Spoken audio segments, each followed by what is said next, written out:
Bonjour à tous, c'est Mickaël, on se retrouve pour cette nouvelle vidéo d'actualité du 16 novembre.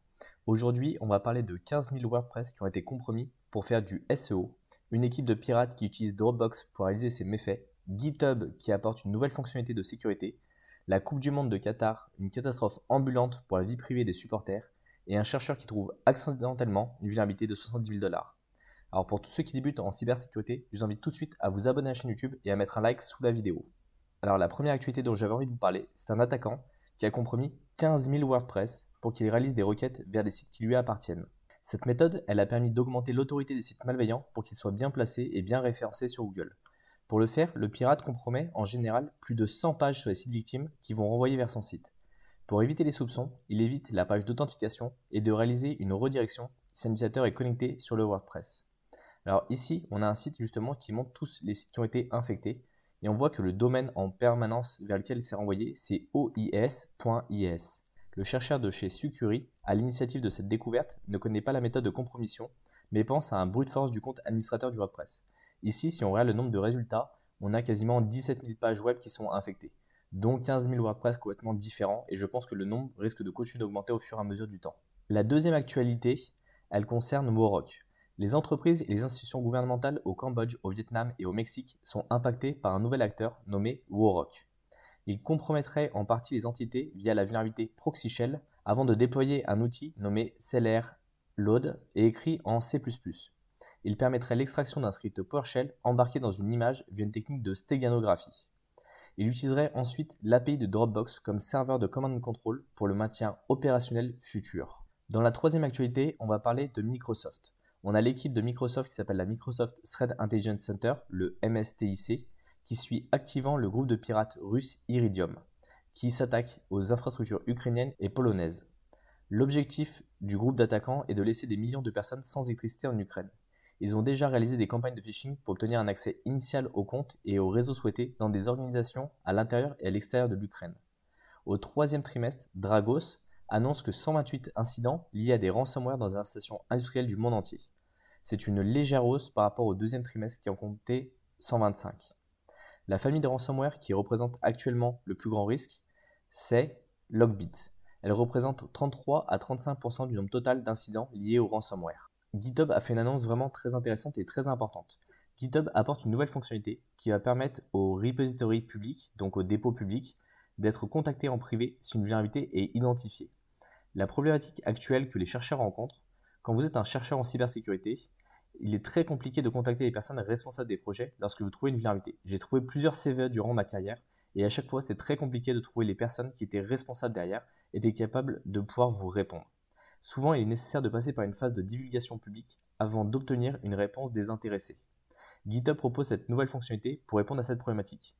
Mais faut-il encore que les projets l'activent parce qu'elle ne sera pas activée par défaut? Et ça c'est une vraie problématique de fond. Des chercheurs ont trouvé une vulnérabilité critique de type injection SQL dans l'API GraphQL de chez Zendesk Explore.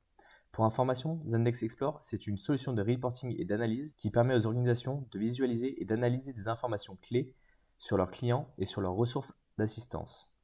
La société de sécurité Varonis a quant à elle déclaré qu'il n'y avait aucune preuve suggérant que les problèmes étaient activement exploités dans des attaques réelles. Pour être exploité, l'attaquant devait se créer un compte sur le système de ticket d'assistance qui est activé par défaut. Il pouvait ensuite réaliser ses méfaits.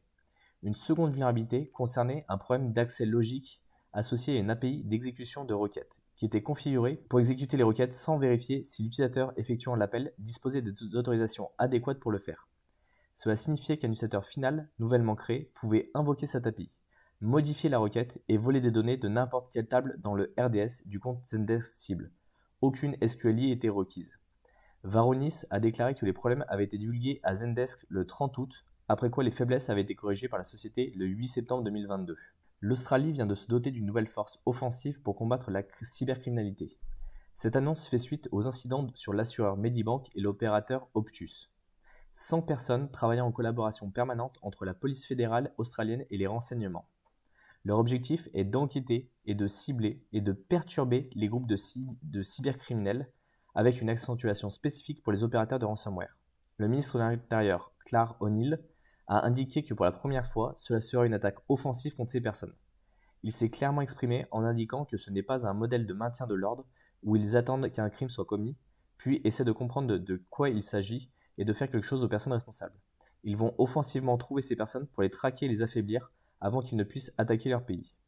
Il a rappelé que le résultat n'était pas lié à la mise derrière les barreaux des malfaiteurs, mais bien de la perturbation de leurs opérations et de la coopération internationale avec les agences comme le FBI. Je pense que la Coupe du Monde du Qatar fait énormément parler d'elle, et aujourd'hui c'est un vrai cauchemar pour la vie privée. Pour commencer, chaque supporter doit télécharger 2 applications.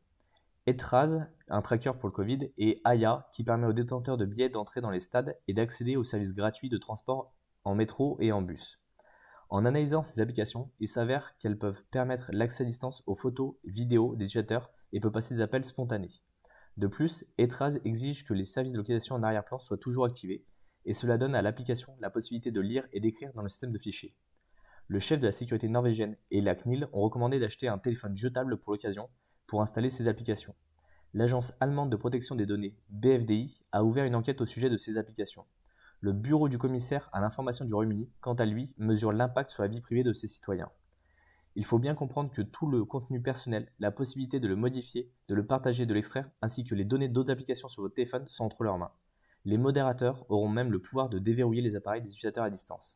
Hansen a indiqué qu'en tant qu'État totalitaire, ils utiliseront très probablement ces applications pour récupérer tous vos contacts, vérifier votre historique d'appels, de SMS, suivre votre position vers les interfaces GPS et radio de l'appareil, Bluetooth et Wi-Fi, et probablement piller vos contacts sur les réseaux sociaux.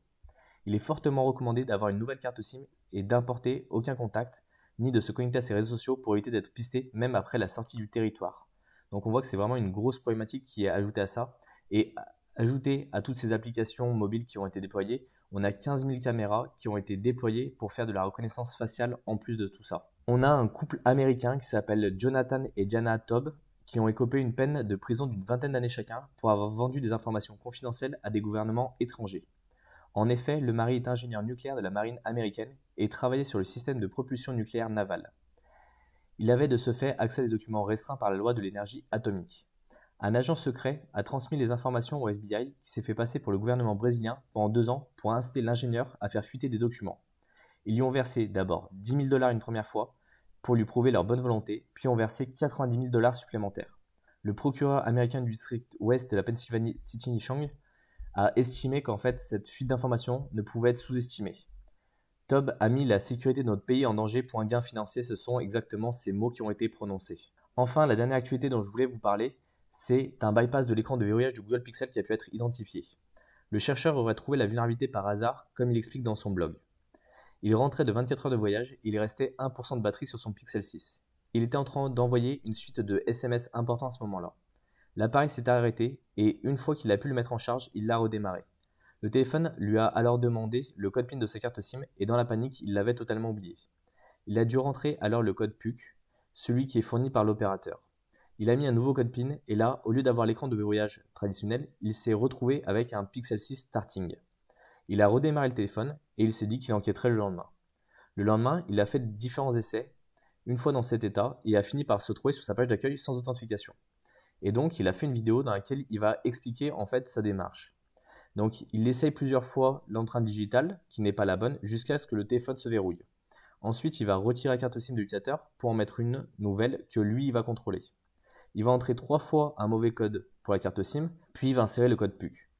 Il va enfin définir un nouveau code de carte SIM et le téléphone va automatiquement se déverrouiller. Il a été récompensé par Google à hauteur de 70 000 $ américains pour sa trouvaille. Le bug a été corrigé dans la mise à jour de sécurité du 5 novembre 2022. J'espère en tout cas que vous aimez ce type de vidéo. Pensez à vous abonner, pensez à mettre un pouce bleu. Si vous débutez dans la cybersécurité, je vous invite tout de suite à télécharger le guide que vous pouvez trouver dans la description. Il est offert, donc allez vous servir. Maintenant, dites-moi en commentaire s'il y a une des actualités qui vous a plus parlé. Dites-moi si vous allez voir la Coupe du Monde au Qatar et que vous serez obligé d'installer différentes applications et comment vous souhaitez vous protéger vis-à-vis de tout ça. On se retrouve dans une prochaine vidéo. Salut!